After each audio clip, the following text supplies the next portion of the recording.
Look, Richard's actually got one. Richard, just tell us, just put us out of our misery. It's the Super Nintendo. That's right. It was the Super Nintendo, the SNES. The ultimate MSP podcast crossover. Big quiz. Hello and welcome to the MSP podcast crossover. We are at the end of an amazing month, helping you to find cool new MSP podcasts to listen to on whichever is your favorite podcast platform. In this show, we're here just to have a little bit of fun. We've got together a whole bunch of friends, all of whom have some great podcasts, and we'll tell you about those towards the end of the show. But let's have some fun in the next 20 minutes or so.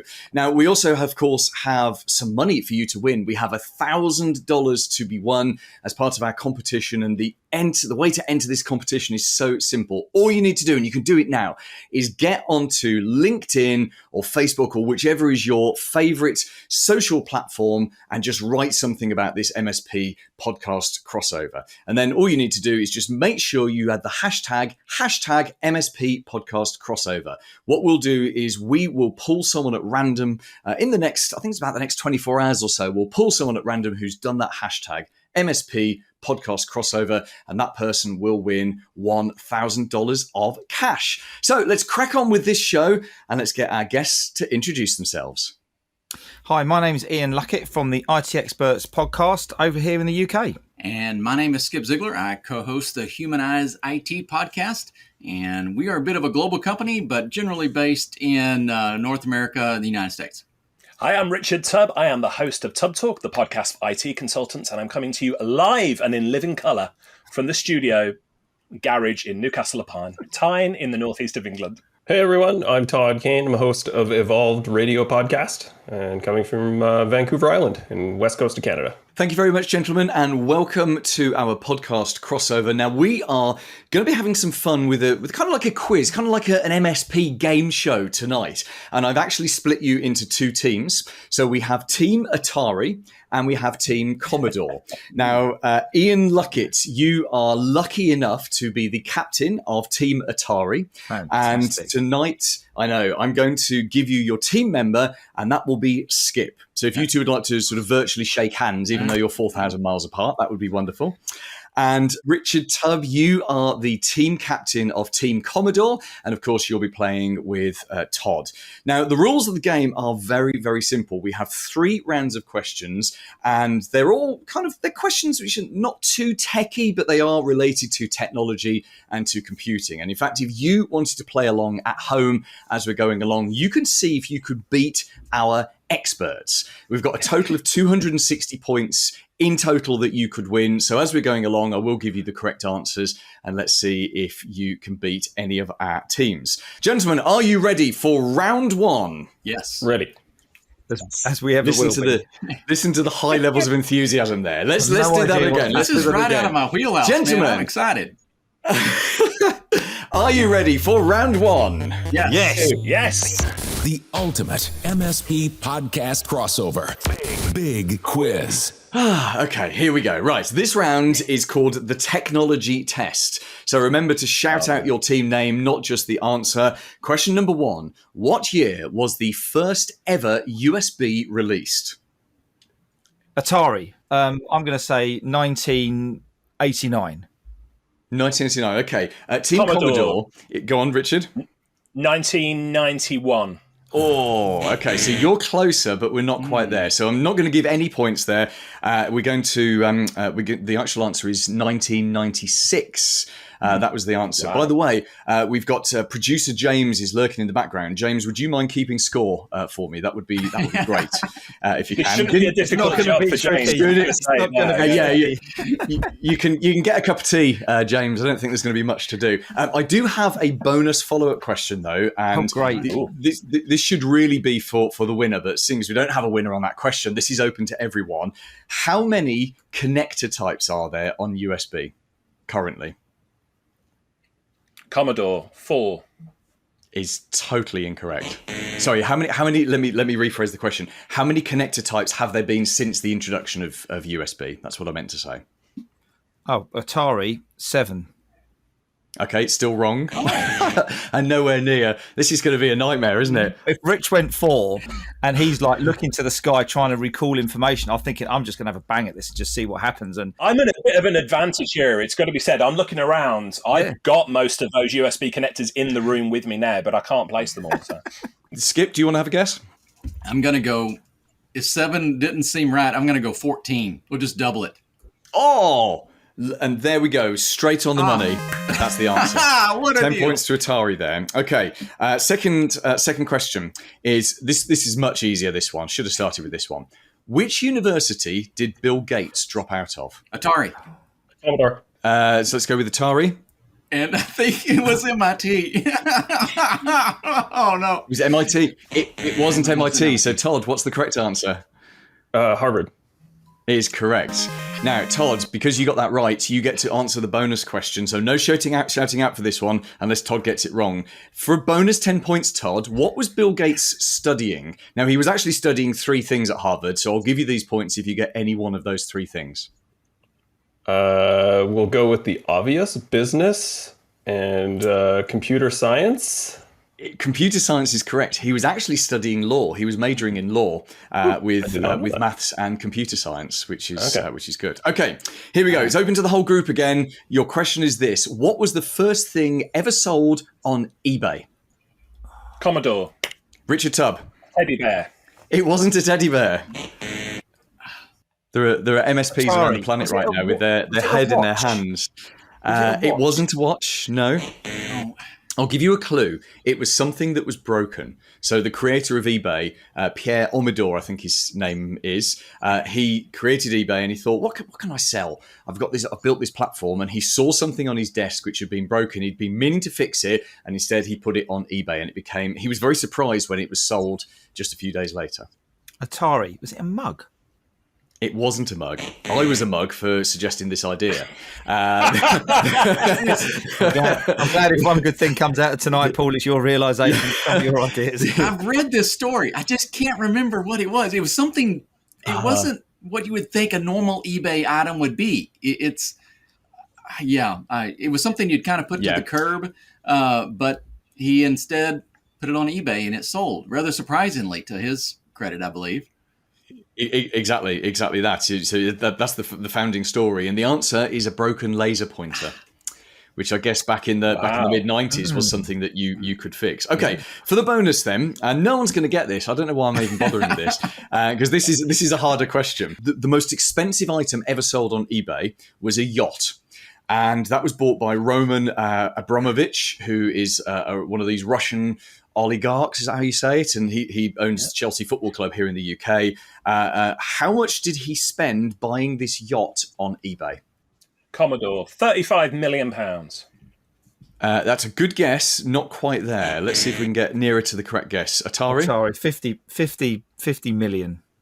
50 million. It was actually $85 million. So we win that buying a yacht. I'm not going to give any points on that one. I'm trying to do the dollars to pounds conversions in my head.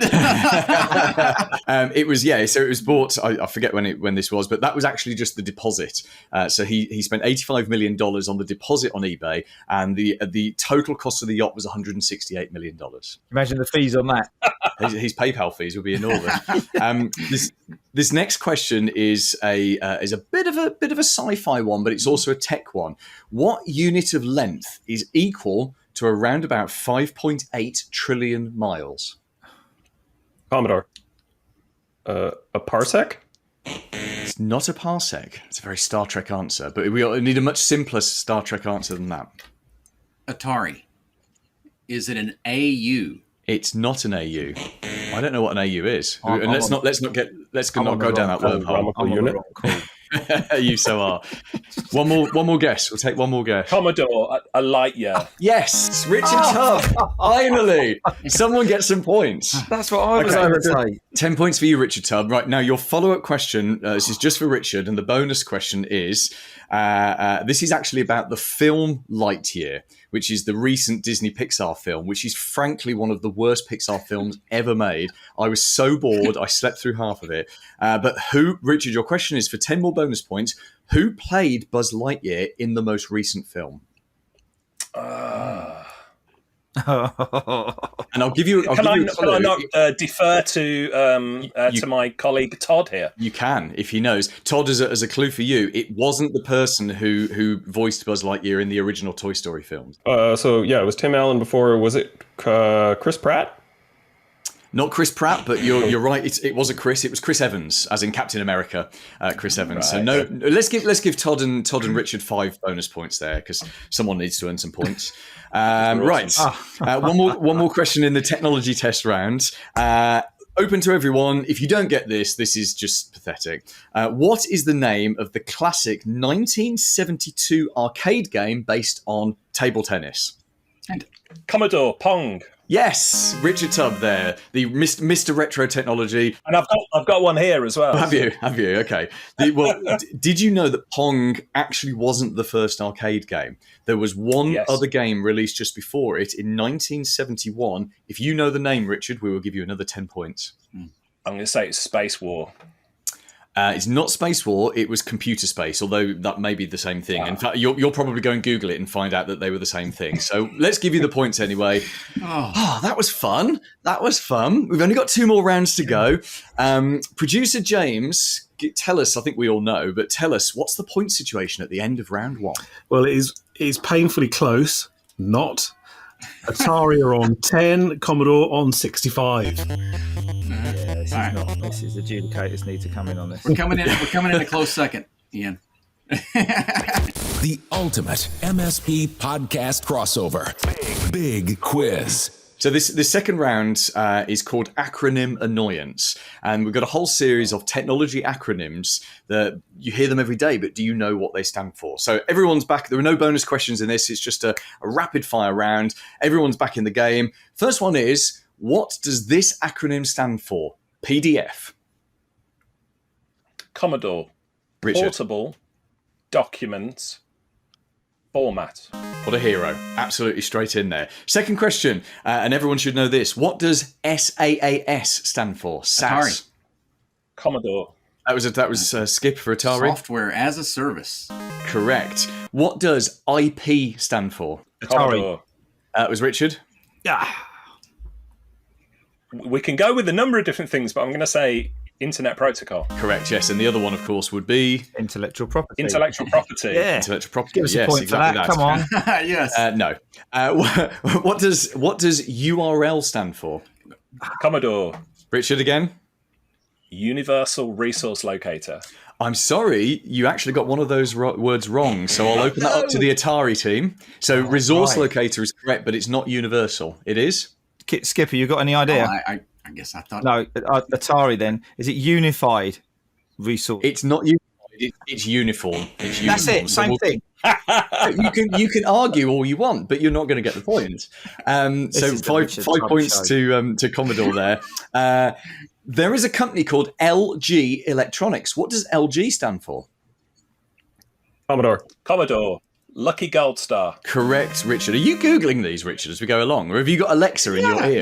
No, I'll answer the next question like this. Okay. Final question on this round. You will be surprised to know, or you may be surprised to know, that the word laser is an acronym. What does it stand for? I'll give you this one, Ian. That's why I'm keeping quiet. Yeah, cheers, Rich. I really appreciate it. I'm trying to think of something funny that's not rude, because I've been told not to swear. I'll give you a starter with the first word. The first word is light. Yeah. Light and sound accentuating radar. You're just making it up now. I am. You're absolutely right. It's light amplification by stimulated emission of radiation. Who knew? Okay, end of round 2. Producer James, what are the scores on the doors? Well, including one pity point, 21 to Atari, and to Commodore, it's 105. Very good. I like the idea of pity points. The ultimate MSP podcast crossover. Big quiz. So we are at the final round. Gentlemen, you need to bring your A game to this because Atari, the opportunity is there for you to win, but you're going to have to really go for it. We have, I think it's about 10 questions. And Richard Tubb, you're going to love this because this is your world. You're literally sat amongst this. This is the retro computing rapid fire round. I'm just laughing at Ian's face here.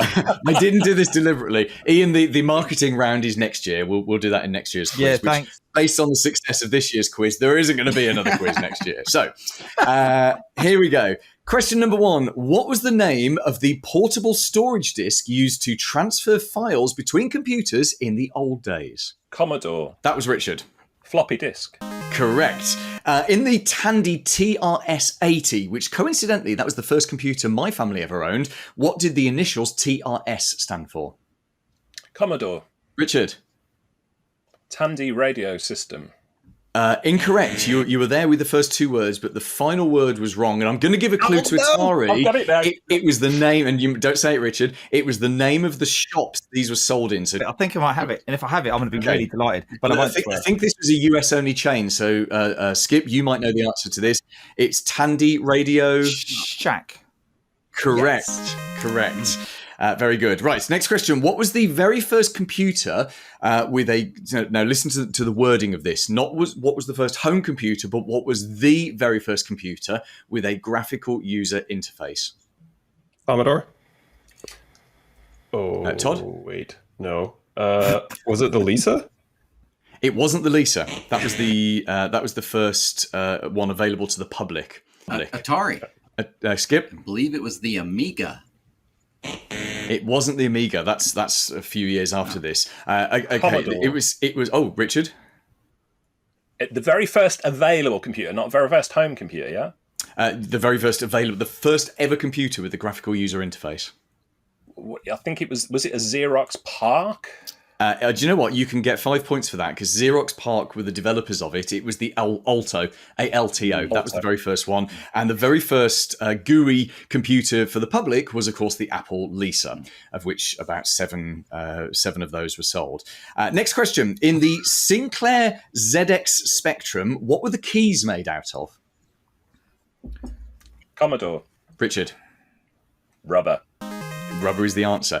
Question for Skip and Todd. In America, did you call that the ZX Spectrum? I'm drawing a complete blank on this one. Maybe that was just a UK computer. I've got one here. Can I show it to Skip? Yeah. They were pretty cool. They were pretty cool.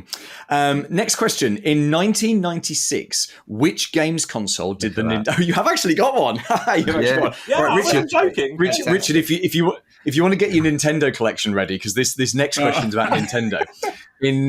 What's impressive is how quickly you sourced that. That is actually quite an impressive thing. In 1996, what console did the Nintendo 64 replace? Commodore. The Nintendo Entertainment System. Technically incorrect, so I'm going to pass that to Atari. Was it the It Commodore was the Nintendo 32? Entertainment System, but no, it's not. I'm just going to give you a clue, Ian, before you jump into another pit of no points. The Nintendo Entertainment System, which was part of it, but there's a word missing at the beginning. I got it. Todd, Can I go for points? oh, hang on, you're on the wrong team. This is an Atari question now. So Skip or Ian? Yeah, Todd, can you tell Skip? Yeah, please. Look, Richard's actually got one. Richard, just tell us, just put us out of our misery. It's the Super Nintendo. That's right. It was the Super Nintendo, the SNES. Richard will know the answer to this as well. And this is pretty much Richard and Todd have got this victory in the can now. But in which game did Mario make his first ever appearance? Atari. It was actually in Donkey Kong, wasn't it? Yay! You got some points. Yeah. Very good. We're down to our final 3 questions. What year did the first IBM PC come out? Atari. Go for it, Skip. 1982. Oh, so close. Do you know what? Just for the hell of it, I'm going to give you another chance. You're going to go higher or lower? Yeah. You are 1 year out. I'll go just a little bit. So you've got a 50-50 chance. All right, we'll go up 1983. I went the wrong way. Wrong way. The answer was 1981. Let's see if you can get this one. This is for everyone again. What year did the first version of Windows come out? I was there. I just can't remember it. Commodore. Oh, let's go, Richard. 1987. 2 years out, which I've just given the answer away. Commodore. Atari, say 1985, Atari, and you Atari. get the points. 1989. No. Do you say 89? That was not, Oh, you 85. said No, down. I 85. thought you were pointing at us. Okay. Oh, no. Okay. No, nil point, no points for anyone in that one. Okay. The final question should be an easy one. There is a very famous TV advert which came out back in the day. It was based on a very famous novel called 1984, and it was used to launch which computer? Atari. Let's go for it, Skip. The Macintosh. It was the Apple Mac. Amazing. Right. Gentlemen, thank you very much. That was a Super Bowl commercial, so, I got a U.S. advantage on that one. Yes, you did. Although I think it's world famous. Producer James, what are our final scores on the doors, and who is our winner today? Well, it's been very entertaining listening and watching you guys. However, there's been nothing to laugh about in terms of the scores. Ending up Atari on 51, but in the massive lead, Commodore with 130. Very good. Very good. Congratulations.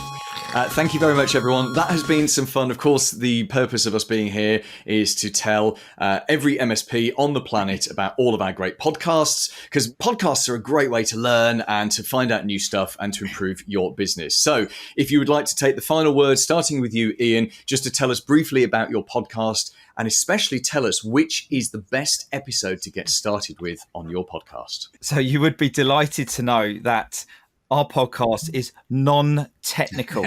So in terms of everything to do with growing an MSP, we can help you with the other things like the sales and the marketing and the leadership and all of that great stuff. So tune into the IT Experts podcast, where you'll hear myself and my business partner, Stuart Warwick, help you learn how to build a 7-figure MSP. And if you're already there, help us get to 5 and go faster. And our best show, the one that I think is the most relevant right now, is episode 99. And it's where Stuart and I talk about the MSP journey, and where we talk about the different parts, the different stages, the different gaps, the different process and the headspace that you go through as an MSP business owner. So I'd love you to check it out. And thank you ever so much, Paul, for letting us be absolutely annihilated by Richard Tubb once again. Our podcast is Humanize IT with the co-founder, Adam Walter of Humanize IT. And our goal is really to engage MSPs in the business conversation. Adam and I are both very techie guys. We really enjoy jumping into that, but we realize that technology is great, but businesses don't buy technology because it's great. They buy technology because it helps their business out. So our conversation is a mix of business owners and technical professionals who are really looking to engage and empower technology to drive and support organizations. I think one of the more entertaining podcasts that we have is how to fire your MSP.